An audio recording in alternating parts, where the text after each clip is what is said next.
just to point out that about 80% of the African countries actually don't have legal abortion. And they don't have legal abortion not because they can't legalize abortion. We all have parliaments, we have governments that can go through the process of legalizing abortion. But actually, an overwhelming majority of the African people continue to reject abortion, even as surveys. You know, I think Pew Research had done a survey a couple of years ago and found out, I mean, in some countries as high as 90-something% of the people still continue to reject the idea of legalized abortion. So I don't understand, are we talking about abortion? Are we talking about contraception? They're two different things. If we're talking about abortion, well, I don't think that any Western country has a right to pay for abortions. In an African country, especially where majority of people don't want abortion, then that then becomes a form of ideological colonization, as we're beginning to see it more and more. But say if we talk about contraception, the fact Yes. remains that hundreds of millions of women don't have access and should.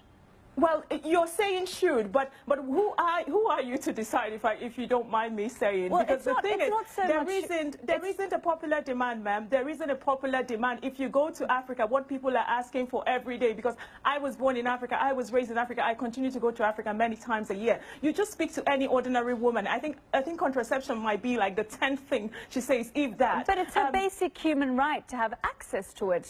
That's when I say that they should have access. It should become available for them if they want it. When it should be available. When there is no food and there is no water, then if there is only a limited amount of aid. But it is part of that cycle of poverty. And dealing with poverty and overcoming poverty, is it not? Well, that's kind of a Western solution, isn't it? But if the Africans are brought to the table, and the people are asked, the ordinary people, I'm not speaking about some doctor that works for some Western organization that is planted in Africa. If you speak to the ordinary woman on the streets of Africa, what is she asking for? She's asking for food. She's asking for water. She's asking for basic health care. And contraception continues to be like about the last thing that they would ever think of. But does now, that talking not, about contraception, but does that not play into the wider conversation about poverty and food? If they have access to contraception, if they can deal with birth control, if they can have a family planning program in place, then it deals with the issues of poverty as well. That is the Western solution. Why don't you listen to the people first? Now, talking about something like contraception, in all this talk about contraception, the one thing that I have never heard of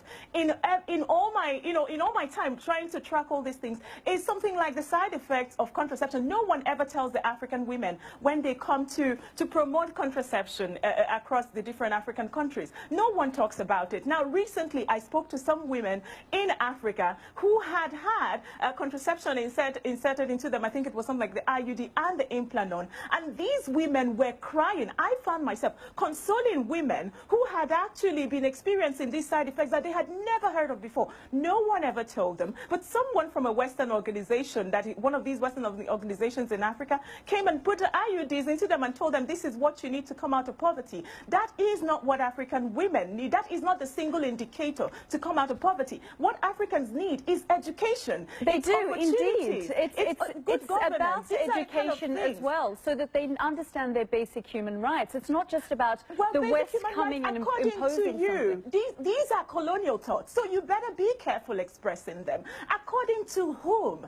So there are Africans who don't have access to education. What children are looking for is a way to get into school. Someone like myself, I was born in Africa, I was raised in Africa. My lifeline out of poverty was education. It was not contraception. And there are so many other women who have walked the same path as I have without ever having to take recourse to some contraception provided by the British government or the United States government. So you're you're then also generalizing, speaking on behalf of every woman on the continent, saying that the majority of them. So are you? You're talking about a general solution when Africa is actually not a monolithic all I'm society. saying is that they should have the right to have access to.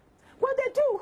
We have contraception in Africa. As a matter of fact, a lot of the aid money is being actually redirected to provision of things like contraception. Well, when the United Nations says that more than 200 million women don't have access to it, then it's contradicting what you're saying. How many of those people? I am not contradicting them. I'm saying these are the calculations by the United Nations. But how many of those 200 million women are actually asking for it. There is a difference between what the United Nations now calls the unmet need and the unmet demand. What the African women are actually dying perhaps, of. you know, when we go back to education, perhaps they're unaware. Well, it's for someone like yourself, you know, someone so kind and generous from the West to come tell them that what they need is contraception to come out of poverty. Now you give them contraception, and the next day they still don't have work. The following year they still don't have work. I would really love to discuss this further with you. We're just 10 seconds to go off air, so thank you very much for joining. Thank you very much for joining us here on the program. Do stay with us. We've got lots more coming.